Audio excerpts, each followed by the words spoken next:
This is One on One.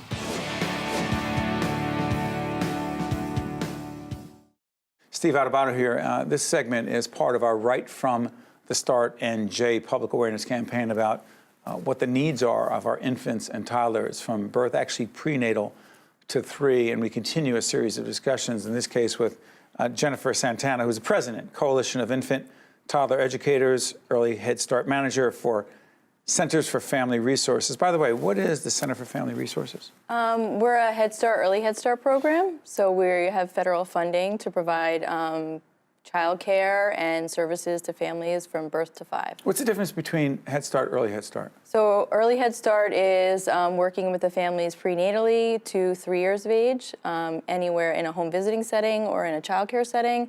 And then Head Start is preschool from 3 to 5 years old before they go to kindergarten. And Jennifer, you joined us as part of our Right from the Start NJ Forum with 8 top experts, caregivers, professionals in the field. And one of the issues you brought up that I want to talk about here is the way we train, if you will, professional development for child care workers. Why is that an issue as it relates to Right from the Start NJ?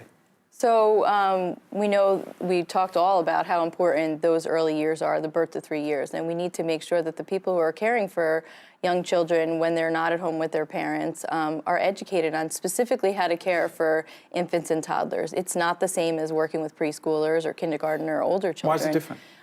Because it's relationship-based. It's all about the relationships that they form with their caregiver. They need to know that they have a special person that takes care of them during the day when they're away from their families. What is the requirement right now for that training? Right now, basic licensing standards, there really isn't any requirements. What? High school diploma, not even really. You can come in and work with infants and toddlers. Why would it be, no disrespect to those who have those credentials, but why wouldn't it be higher? Why wouldn't we ask more? We should be asking more, but right now, I don't know, the importance isn't, people don't see the importance of the early years and that caregivers need to know the right things to do and what to do with these children. You know, the other thing that came up, Jennifer, is so interesting, and I know you know this firsthand, is because the pay for child care professionals and those who work in child care settings is so low.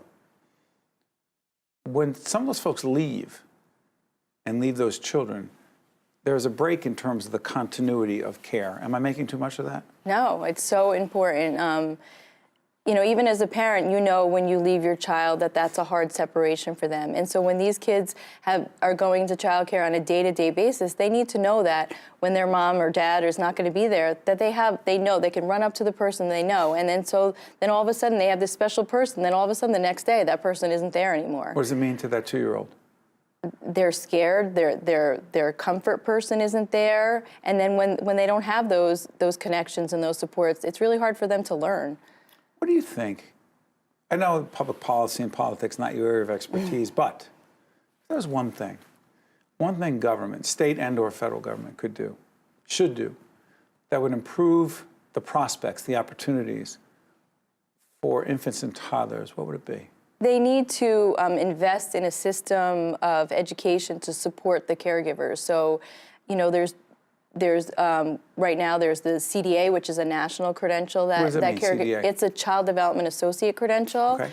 And teachers can get educated on how to work with this population. But it needs to be a stackable credential. So after they get this, they need to go on and cite the stackable meaning more is expected? Right, yes. They move on to another credential. So cite the Coalition of Infant Toddler Educators, which I'm the president of, has created the New Jersey Infant Toddler Credential. And so it needs to be supported, though, at the state level. It was being supported, and then the funding has been taken away to support that. So our organization is trying to keep it going on.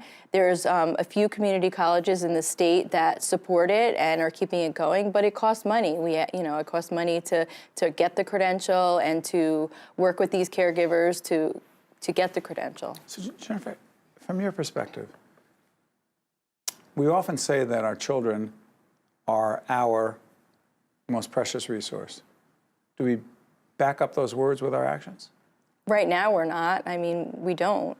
I think, years ago when I was a child, moms were home and caring for their children, but it's much different now. Most moms are working now, so we have to be real able life, to, that's not often possible. We have to be able to support moms so they can go to work, or and dads. they know, or dads too, and that they know their children are being cared for by people who love them and know what they're doing, and those kinds of things. For the chat here, why? And this is not in an effort to be self-promotional or promotional about Right from the Start, NJ, but we looked long and hard and tried to find other initiatives around the country, and there are very few that are trying to do this. Right. Why isn't a public awareness initiative like this, Right from the Start, NJ, significant?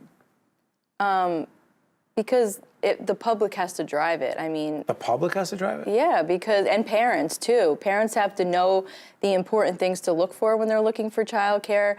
Because if parents are pushing it and the public is pushing it, then the early childhood, community and will know that they start to have to do better, because, it is a business. So. What do you mean it is a business? Well, childcare, for-profit childcares and things like that, they're looking to make money. But if parents aren't coming to them because they're not doing good things, they're not providing high-quality childcare, then they're going to lose. Yeah, so the demand needs to be there, and the parents and the public have to push to say that this is the right thing to do, and you have to start caring for these babies. It's our responsibility. Well, that's exactly a big part of Right from the Start, and Jennifer, I want to thank you for being part of this very important initiative. Thank you. Thank you. We're right back right after this. Thank you. One on One with Steve Adubato has been a production of the Caucus Educational Corporation, celebrating over 25 years of broadcast excellence. This special edition of One on One with Steve Adubato is brought to you from the Tisch WNET studios at Lincoln Center. Funding has been provided by Wells Fargo, the Turrell Fund, supporting Right from the Start NJ, the Nicholson Foundation, supporting Right from the Start NJ, NJM Insurance Group, Fedway Associates, Adler Aphasia Center, and by the Northward Center. Transportation provided by Airbrook Limousine, serving the metropolitan New York, New Jersey area.